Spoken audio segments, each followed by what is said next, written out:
ना डाल लूं और उसके पंजर में अपना हाथ ना डाल लूं, तब तक मैं विश्वास नहीं करूंगा। यह है पिक्चर अनबिलीफ की। अब मैं आज आपको डेफिनेशन देता हूं अनबिलीफ की, आप समझे।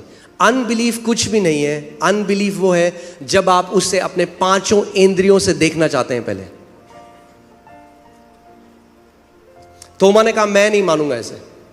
पहले जब तक मैं देखूंगा नहीं, सुना है आपने लोगों को ऐसे कहते हुए, जब तक देखूंगा नहीं तब तक मानूंगा नहीं, दिखा दो तो मान जाऊंगा। प्रभु कहता है ऐसा विश्वास काम नहीं करता। वो कहता है मान जा तो दिखा दूंगा।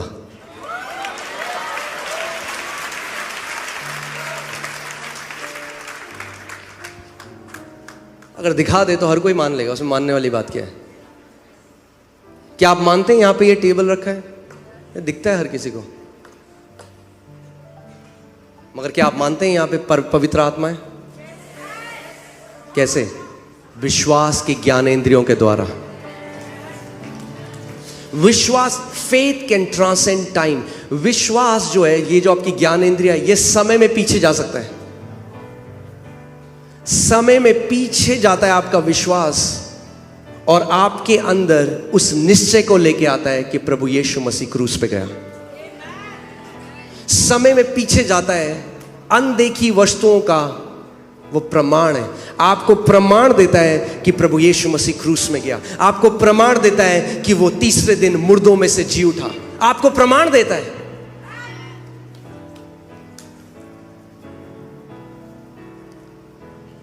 आमीन। इसीलिए कई मसीह लोग समझते नहीं है विश्वास क्या है।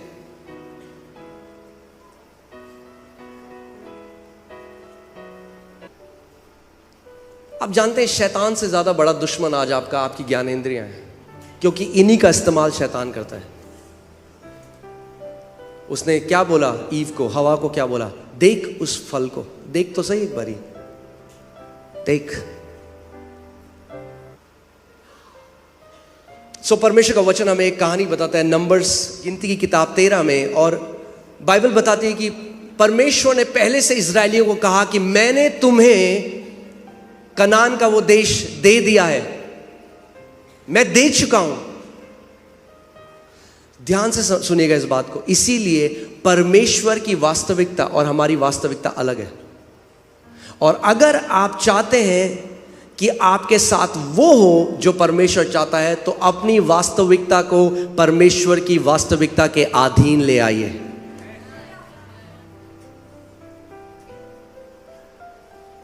परमेश्वर का वचन कहता है कि उन्होंने बोला कि परमेश्वर ने उनको वो दे दिया, कनान का देश उनको दे दिया। और फिर मूसा ने जो है 12 जासूस वहां पे भेजे, 12 स्पाइस भेजे, 12 जासूस भेजे, जो एक रिपोर्ट लेकर आए, है ना। डॉक्टर की रिपोर्ट मिलती है, बच्चों को स्कूल की रिपोर्ट मिलती है। ये जो 12 जासूस थे, ये उस कनान के देश में गए कि एक रिपोर्ट लेकर आए और इजराइल के लोगों को और मूसा को रिपोर्ट दें। और 40 दिन वहां रह के उन्होंने देखा सब कुछ। और बाइबल बताती है 10 जो उसमें जासूस थे, बाइबल कहती है वो ईविल रिपोर्ट लेकर आए, एक विकेड रिपोर्ट लेके आए।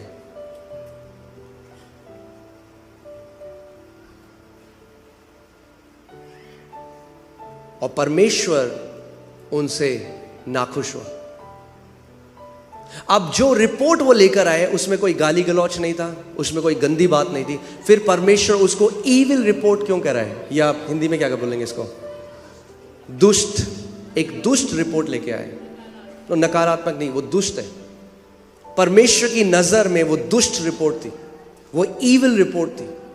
जबकि उन्होंने कुछ भी ऐसा गलत नहीं बोला, पर उनकी रिपोर्ट किस पे थी? अपनी ज्ञानेंद्रियों में।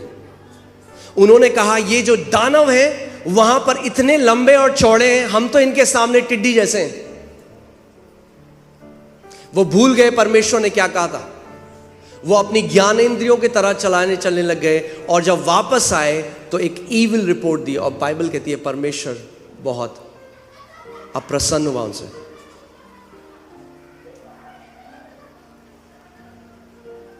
आमीन। परमेश्वर नाखुश हुआ उनसे।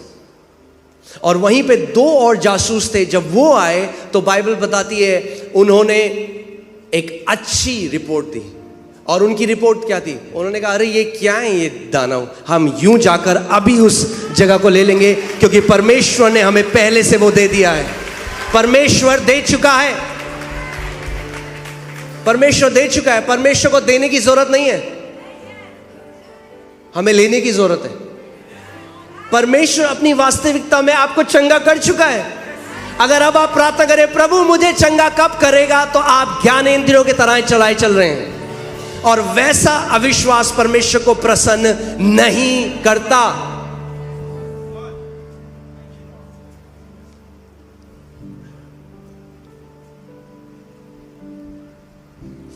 आमीन।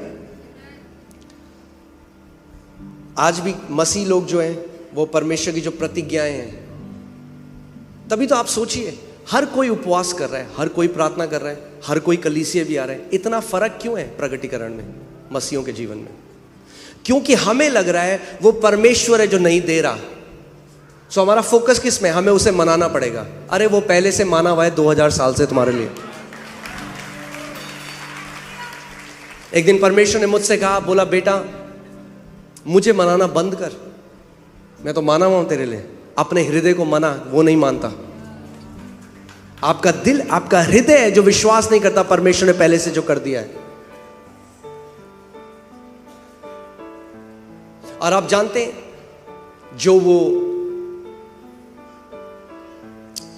वो चेले, जो वो जासूस थे, वो गए और जब उन्होंने इविल रिपोर्ट दी, पूरे इजराइलियों ने उनकी रिपोर्ट पे विश्वास किया। अब ध्यान से सुनिएगा, हर एक व्यक्ति जो शारीरिक है नेगेटिव रिपोर्ट जल्दी मानता है पॉजिटिव रिपोर्ट के। एक कहावत है इंग्लिश में, उसमें लिखा है जब सत्य जो है कपड़े ही बदल रहा हो जाने के लिए, जो झूठी खबर है वो पूरी दुनिया घूम के आ जाती है।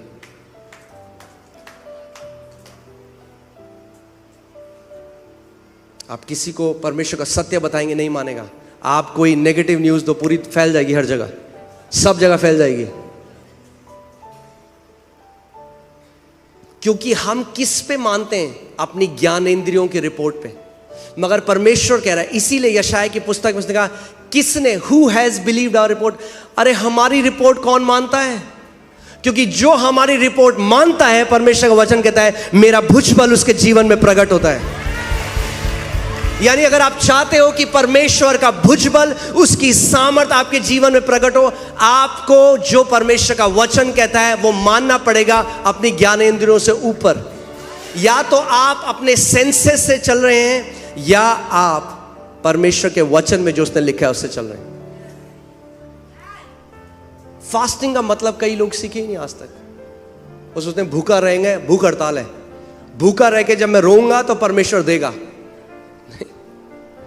फास्टिंग का मतलब ये नहीं था।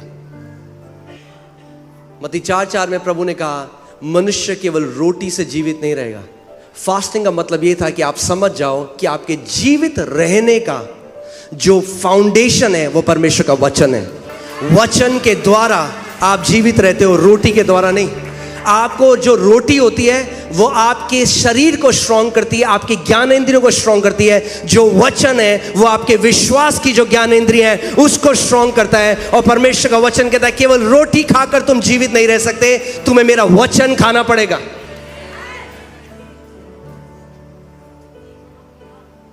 क्यों खाते हैं हम खाना? हमें पता है अगर नहीं खाएंगे तो मर जाएंगे। परमेश्वर का वचन यही हमें बताना चाहता है। आमीन। और फिर क्या हुआ? प्रभु यीशु मसीह थोमा के सामने प्रकट हुआ। उसने कहा देख थोमा, तो देखना चाहता था। यूहन्ना 20 उसकी 29वीं आयत में प्रभु यीशु मसीह ने उससे कहा तूने मुझे देखा है, क्या इसलिए विश्वास किया है?